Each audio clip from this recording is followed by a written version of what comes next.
Hello friends, today's video is going to be very important because today we are going to learn the basic difference between three very common words be, get and keep. दोस्तों आज हम be, get और keep ये तीनों बहुत ही common word का meaning को समझने की कोशिश करेंगे और इन तीनों के फर्क को समझने की कोशिश करेंगे। दोस्तों to do का मतलब होता है करना, इस फॉर्म को हम कहते हैं इन्फिनिटिव। इस फॉर्म को हम कहते हैं infinitive. This is the most basic form, this is the most basic form of verb. To do मतलब करना, डू मतलब करना नहीं होता दोस्तों, टू डू मतलब होता है करना, टू डू।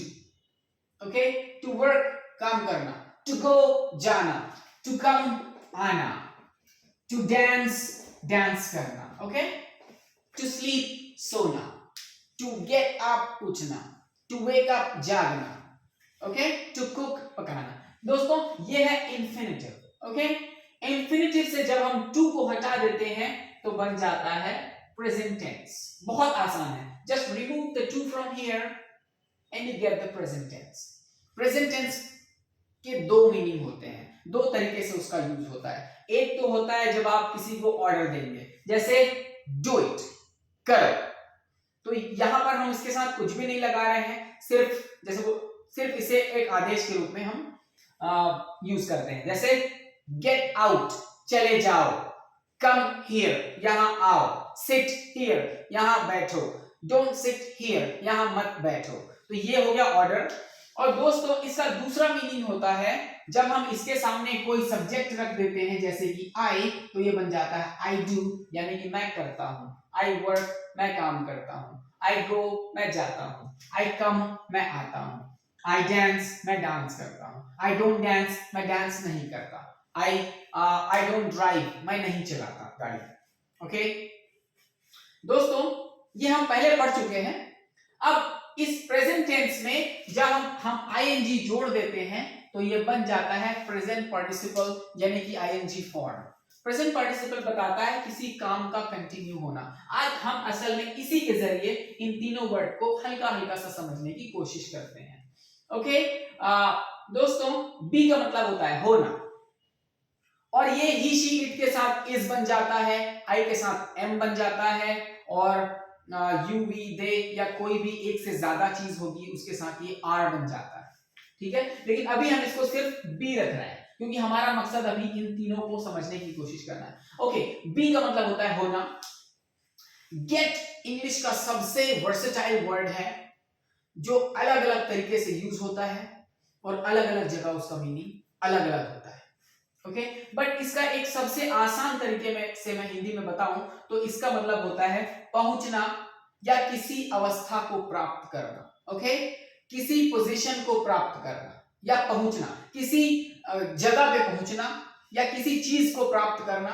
ओके ओके, प्राप्त करना इसका सबसे सही हिंदी में सबसे सही यही होगा, प्राप्त करना। ओके, टू बी मतलब होता है, टू बी मीन्स होना, टू गेट मीन्स प्राप्त करना, उस किसी भी चीज को प्राप्त करना, टू गेट मीन्स प्राप्त करना, और टू कीप मतलब रखना। ओके, टू कीप मीन्स रखना। अब देखें, आईएनजी फॉर्म बताता है किसी काम का कंटिन्यू होना।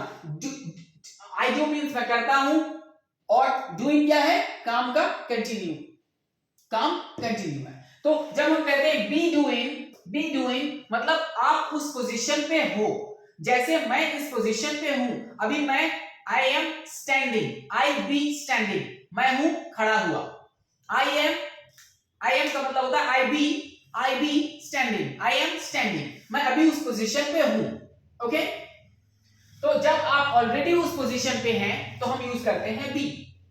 जैसे आप हैं, आप ऑलरेडी हैं उस पोजीशन पे। Okay, the basic difference between be and get, सबसे पहले हम समझने की कोशिश करते हैं। Basic difference between be and get ये है कि बी में आप उस पोजीशन पे हैं, और गेट हम यूज करेंगे जब आप उस पोजीशन पे थे नहीं लेकिन अब आ गए हैं। ओके, जैसे मैं कहता हूं आई एम डांसिंग, मतलब होता है मैं डांस, आई एम मैं हूं डांस करते हुए। ओके, या मैं डांस कर रहा हूं, लेकिन अगर मुझे कहना है मैं खड़ा था, ओके, मैं खड़ा था मगर अचानक म्यूजिक बजने लगा और मैं डांस करने लगा, ओके, ये इस तरह का है, मैं करने लगा, ठीक है ना। जैसे ही जैसे ही टीचर क्लास से बाहर जाता है बच्चे खेलने लगते हैं, okay. So children get playing, children are playing मतलब होगा बच्चे खेल रहे हैं, मींस बच्चे उस पोजीशन पे हैं। चिल्ड्रन आर प्लेइंग, बच्चे खेल रहे हैं। लेकिन अगर हम ये कहेंगे कि टीचर जब तक थे बच्चे नहीं खेल रहे थे, जैसे ही टीचर बाहर गए बच्चे खेलने लगे, तो चिल्ड्रन गॉट प्लेइंग, बच्चे खेलने लगे।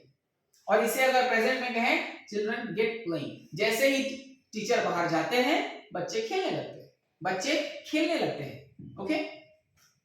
जैसे ही म्यूजिक बजता है लोग गाने लगते हैं या डांस करने लगते हैं, okay. The moment you play the music people get dancing, people get singing, okay. ये उस पोजीशन पे होते नहीं है, द मोमेंट कुछ होता है और ये इस पोजीशन पे आ जाते हैं, ओके। मैं खेल रहा हूं, I am playing, I get playing means मैं खेलने लगता हूं, ओके। हिंदी में सबसे सही यही होगा इसका ट्रांसलेशन, हिंदी में सबसे सही ट्रांसलेशन इसका यही होगा, मैं खेलने लगता हूं, I get playing, okay. Children दौड़ने लगते हैं, है ना। जैसे ही बच्चों को छोड़ दो वो लड़ने लगते हैं, वो लड़ नहीं रहे थे जब तक आप थे, मगर जैसे ही आप हट जाते हैं वो लड़ने लगते हैं, तो चिल्ड्रन गेट फाइटिंग, चिल्ड्रन उस पोजीशन पे है नहीं, वो हो जाते हैं, ओके।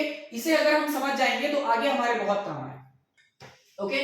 टू बी डूइंग में बी डूइंग, होना, किसी पोजीशन पे होना, करते हुए होना, बी वर्किंग, काम करते हुए होना, टू बी वर्किंग मींस काम करते हुए होना, टू गेट वर्किंग मींस काम करने लग जाना।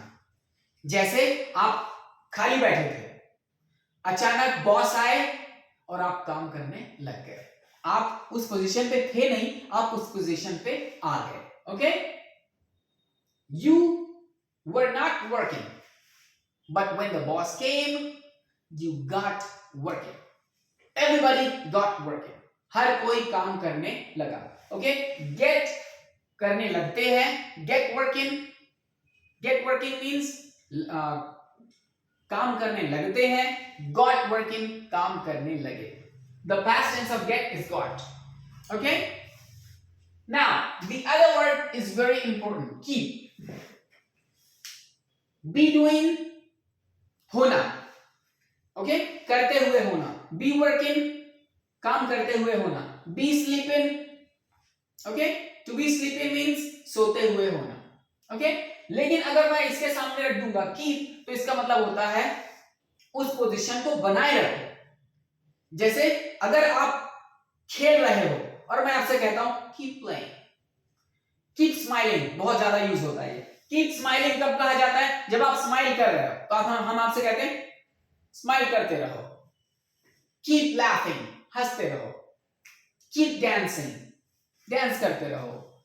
इंग्लिश में अगर आपको इंग्लिश सीखना है तो मैं आपसे कहता हूं कीप प्रैक्टिसिंग, प्रैक्टिस करते रहो। और अगर आपको फ्लुएंट होना है कीप आस्किंग क्वेश्चंस, सवाल पूछते रहो, ओके। दोस्तों ये तीनों बहुत महत्वपूर्ण है। अब मैं इसको एक एक उदाहरण से समझाता हूं। आई एम वर्किंग, मैं काम कर रहा हूं, ओके। मैं एक वीडियो रिकॉर्ड कर रहा हूं, I am recording a video, okay.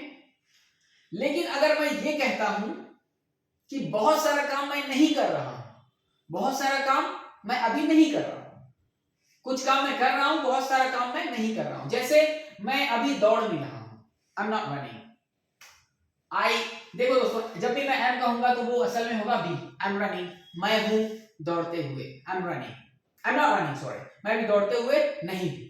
लेकिन अचानक यहां एक सांप आ जाए ऑफिस में तो क्या होगा, मैं दौड़ने लगूंगा. Okay, I will get running. I am not running now, मैं दौड़ नहीं रहा हूं अभी, बट अगर सांप आ जाएगा, I will get running. I will get running, मैं दौड़ने लगूंगा. I get running. ओके, और आई कीप रनिंग, मैं दौड़ता रहूंगा जब तक मैं खतरे से बाहर ना पहुंचा. ओके, हर कोई कोशिश करता रहेगा. Okay, I will keep doing, मैं करता रहूंगा. ओके, आई एम डूइंग, मैं कर रहा हूं. आई गेट डूइंग, मैं करने लगता हूं. आई कीप डूइंग, मैं करता रहता हूं. ओके, अब इसका पास हो जाएगा, गेट क्या हो जाएगा, got. Okay, I get doing, मैं करने लगता हूं. आई गॉट डूइंग, मैं करने लगा. ओके, जैसे ही फोन आया मैं भागने लगा. I got running. ओके, जैसे ही फोन आया आई गॉट रनिंग, मैं भागने लगा. ओके, जैसे ही समय मिला मैं पढ़ने लगा. ओके, जैसे ही मैंने उसे देखा मैं सोचने लगा. ओके, तो दोस्तों प्रैक्टिस करिए और कभी भी इंग्लिश बोलने की कोशिश करने की बजाय कुछ चीजों को पढ़ें और उसे समझने की कोशिश करें. उससे आपका हमेशा कॉन्फिडेंस बना रहेगा. Thank you for today. अगर कोई सवाल हो कमेंट सेक्शन में करें, और अगर आपने सब्सक्राइब नहीं किया है तो कर लें, ताकि हमें कॉन्फिडेंस मिले और हम अच्छी अच्छी वीडियो आप तक पहुंचाएं. Thank you.